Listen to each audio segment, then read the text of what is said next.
Ja Leute, herzlich willkommen zu einem wunderschönen neuen Video auf diesem wunderschönen Zweitkanal. Ich hoffe, euch geht's gut. Mir geht's gut. Heute gibt es mal wieder eine Spielanalyse, nämlich nach dem Spiel gegen Elversberg. Das war ja sehr interessant. Rundherum. Lasst gerne ein Like und ein Abo da, um keine Videos mehr zu verpassen, keine aktuellsten Informationen und so weiter. Würde mich sehr freuen und supporten. Wir gehen Richtung 1100. Dankeschön dafür auch. Fangen wir direkt an mit der ersten Halbzeit. Ja, die war etwas komplizierter, muss man sagen. Das Spiel startet direkt, aber sehr intensiv erstmal. Ein Foul an Hugonet wird übersehen, meiner Meinung nach ein Foul. Er tritt ihm klar auf den Fuß, muss meiner Meinung nach abgepfiffen werden. Dadurch macht dann Elversberg sehr, sehr früh das 1:0 in der 3. Minute. Wie gesagt, meiner Meinung nach ein Treffer, der nicht zählen sollte und auch nicht dürfte. Jetzt spielt aber eigentlich nur noch Magdeburg. KSV gibt 4 große Chancen und ein Stürmer muss davon Minimum 1 oder 2 reinmachen, muss man ganz ehrlich sagen. Auch wenn das Christoph im Tor sehr, sehr gut gemacht hat.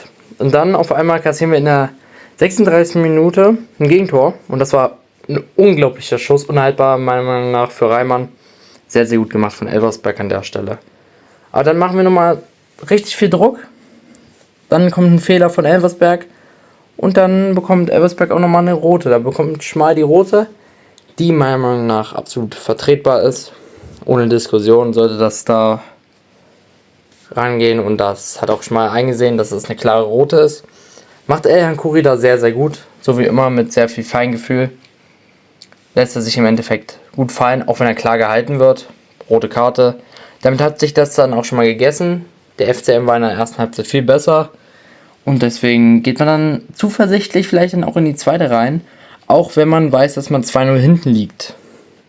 Jedoch muss man dann sagen, in der zweiten Halbzeit geht es dann richtig gut los.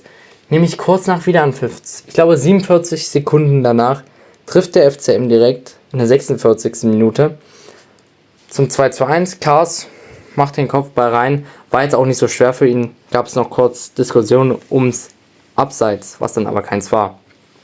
Zudem muss man sagen, Elversberg konnte auch nicht mehr so viel entgegenwirken und fängt halt dadurch auch langsam an zu taumeln. Was man vor allem circa ab der 70. Minute merkte.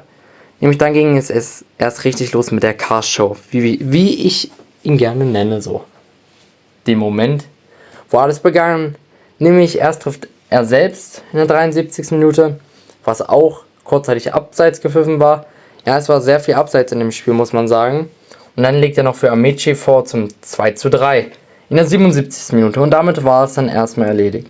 Man war Dritter, aber das reichte dem FCM noch nicht. Man wollte gerne Zweiter werden. Nämlich einem fehlte noch genau ein Tor. Und dann, ja, was soll man sagen, Kars bekommt einen guten Ball gesteckt, setzt sich sehr gut durch, holt dann noch den Elfer raus. Mo verwandelt den locker. Und zum Schluss, in der 91. Minute, es wäre ja auch zu locker, mal nur so mit 4 Scorern rauszugehen, macht der Junge dann auch noch seinen 5. Scorer und das in einer Hälfte. Das ist Rekord in der 2. Bundesliga. Und ja, ich bleibe dabei, Kars ist ein unglaublicher Stürmer. Kars hat unglaubliches Erstligapotenzial. Und alle Hater sind jetzt ganz still, weil Kars unglaublich ist. Er hat jetzt laut Kicker in 17 Spielen 16 Scorer gesammelt. Das ist einfach erstligareif. Ich bin froh, dass wir so einen Stürmer haben, denn das hat uns einfach letzte Saison mit Schuler ganz eindeutig gefehlt. Punkt, aus, Ende. Ja, damit kommen wir dann auch direkt zum Fazit zum Spiel. Das kann man natürlich jetzt auch wieder so ein bisschen variieren. Man muss sagen, die Rückrunde beginnt. Und wie beginnt die für uns? Ein blau-weißer Traum geht weiter. Magdeburg belohnt sich in der ersten Hälfte leider nicht. Doch dafür gibt es in der zweiten Hälfte doppelt so viel Power im Abschluss. Kars überragt und zeigt, wie wichtig er für die Mannschaft ist. Der FCM macht das überragend und sichert sich somit einen verdienten 2. Platz in der 2. Bundesliga. So muss man weitermachen gegen Braunschweig. Dann kann man positiv am Freitagabend auf dem 1. stehen. Weiter so und nun geht es gegen die Kollegen aus Braunschweig. Ja, wenn Anpfiff ist gegen Braunschweig, sind wir auf jeden Fall kurzzeitig Erster, bis Braunschweig ein Tor gegen uns schießt oder Kaiserslautern ein Tor schießt. Sollte das passieren, ich bin zuversichtlich, dass wir gegen Braunschweig gewinnen. Auch wenn es sehr, sehr knapp wird, denke ich. Es wird keine Machtdemonstration, wie die Braunschweiger denken oder auch wir denken. Es wird ein 1-2-0 vielleicht werden, mehr aber auch nicht. Aber damit kommen wir auch direkt zu den Spielernoten. Ja, es gab viele Spieler, die herausgeragt sind. Da sieht man auch zwei auf dem Bild, Kars und Artig. Artig sollte man auch nicht unterschätzen nach dem Spiel, denn diese Zuckerpässe, vor allem in der ersten Halbzeit, die Bälle auf Kars waren unglaublich. Das ist auch, wie gesagt, Erstligareif, was vor allem Barisch Artig die Saison wieder abliefert. Meiner Meinung nach seine beste Form, die er jemals beim FCM gezeigt hat. Aber Spielnote 5,0 bis 6,0. Sollte sich eindeutig erklären, wieso es da keine gibt. Man hat ein 2-0 auf ein 5-2 gedreht. Da gibt es natürlich keine 5 oder 6. Jedoch geht es dann schnell auch bergab, wie man es kennt, in der Bewertung. Und ich kann schon mal sagen, eine 4,5 bis 4 ist auf jeden Fall dabei. Also wir haben auch ein bisschen Sachen, wo wir uns drüber aufregen können. Alles normal beim Fußball. Es geht nicht alles perfekt. Nämlich haben wir zum einen Corner Grampigi, der meiner Meinung nach ein extremst schlechtes Spiel gemacht hat. Aber durch die Mannschaft wird er ein bisschen wieder hochgehoben. Ja, man hat gemerkt, dass Gnaka fehlt. Eindeutig. Man muss es einfach so sagen. Dominik Reimann konnte für die Gegentreffer nichts. Hat dann aber auch nichts unbedingt Gutes gemacht, außer eine gute Parade. Dadurch 4,0, das ist der Standardwert. Mehr kann man ihm leider hier nicht geben. Auch wenn die Partie jetzt nicht schlecht von ihm war. Das will ich gar nicht sagen. Es war halt durchschnittlich. Und durchschnittlich ist 4. Das gleiche geht für Alexander Neuenberger, der im Endeffekt das 2:1 ein bisschen vorlegt. Aber ja, mehr hat man auch von ihm überhaupt nicht gesehen. Es war nichts unbedingt gut. Es war mehr schlecht als gut. Aber die Vorlage im Endeffekt, wenn man das so dazu zählen kann, das war gut geschlagen. Und da verdient er sich dann auch noch die 4. Sonst wäre ich wahrscheinlich schon Richtung 5 gegangen, muss ich ganz ehrlich sagen. War überhaupt kein gutes Spiel von Neuenberger. Der dann auch früh ersetzt wurde von Xavier Mechi. John Hugonet machte auch diesmal nicht so ein gutes Spiel, meiner Meinung nach. Ja, sehr, sehr fehleranfällig. Und hat auch ein paar Aktionen drin, wo ich mir gedacht habe, ja, sonst machst du das besser. Hat auch sehr, sehr wenig Prozent an Zweikämpfen gewonnen. Vor allem in der Luft, wo er eigentlich sonst stark ist. Gleiches geht aber auch für Matthiesen, der nur eine 3,0 hat. Ja, die beiden Jungs nicht so wie sonst so stark, aber in der zweiten Hälfte dann wieder etwas sicherer. Dadurch haben sie auch die 3 vorne. Sonst wäre es wahrscheinlich eine 4 gewesen oder noch schlechter. Livan Burcu, ja, ein bisschen unauffällig dieses Spiel.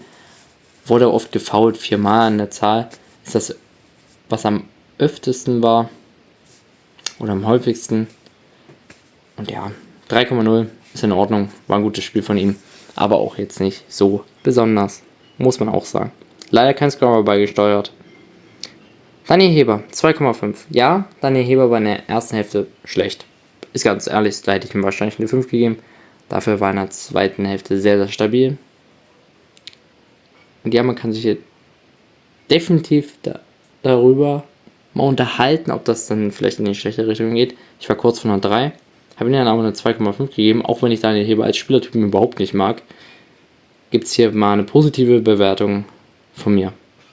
Philipp Hertel hat eine 2,0, erklärt sich von selber, hat es gut auf der Außenbahn gemacht, war kaum fehleranfällig, 2,0. Xavier Mechi kam rein und ja, wie auch Xavier Mechi ist das so ein bisschen der neue Ito, der trifft halt. Der ist da, trifft, macht sich einen schönen Feierabend und ja, muss nicht viel arbeiten, macht es dann gut. Auch wie gesagt ein sehr, sehr großer Startelf-Kandidat meiner Meinung nach. Und dann kommen wir jetzt natürlich zu den Helden des Spieltags, was man ganz ehrlich sagen muss. Und so viele 1,0er oder 1,5er habe ich noch nie gegeben. Da gibt es 3 an der Zahl. Haben wir Mo Kuri. Unglaubliches Spiel von ihm, so wie immer, wie man es kennt. Macht das einfach überragend. Diese 1 gegen 1 Qualitäten sind unglaublich. Schlägt dann den einen oder anderen Haken. Macht's gut. Macht den Elfmeter dann noch locker rein. Ja, holt die rote Karte raus. Es ist ein umfassender Spieler. Gleiches geht für Barisch Artig mit seinen Zuckerflanken. Das habe ich ja eben schon angesprochen. Unglaublich. Es macht einfach Bock zu sehen, wie dieser Junge kickt. Meiner Meinung nach ist er in der besten Form seines Lebens bis jetzt. So gut war er beim FCM meiner Meinung nach nicht von der Qualität her. Martin Kars, und ja, sein erster Dreierpack ist geschnürt. Er hat Geschichte geschrieben mit seinen 5 Scorern in einer Hälfte. Und ja, ich bin weiterhin sehr überzeugt von ihm. ist auch damit Man of the Match. Er holte einen Elfmeter raus, bereitete ein Tor vor und traf selbst dreifach. Kaas war der Matchwinner gegen Elversberg und sorgte fast im Alleingang für den Sieg. Hätte in der ersten Halbzeit sogar noch ein Tor erzielen können, wie gesagt, und wenn nicht sogar 2. Ganz wichtig an dieser Stelle, schreibt unbedingt eure Meinung in die Kommentare, es würde mich sehr interessieren. Lasst ein Like und ein Abo dafür mehr. Würde mich sehr freuen. Diese Woche wird sehr, sehr ereignisreich. Endlich wieder ein Stadion-Vlog, darauf freue ich mich besonders. Und damit sehen wir uns hoffentlich beim nächsten Mal. Und ich wünsche euch noch einen wunderschönen Tag.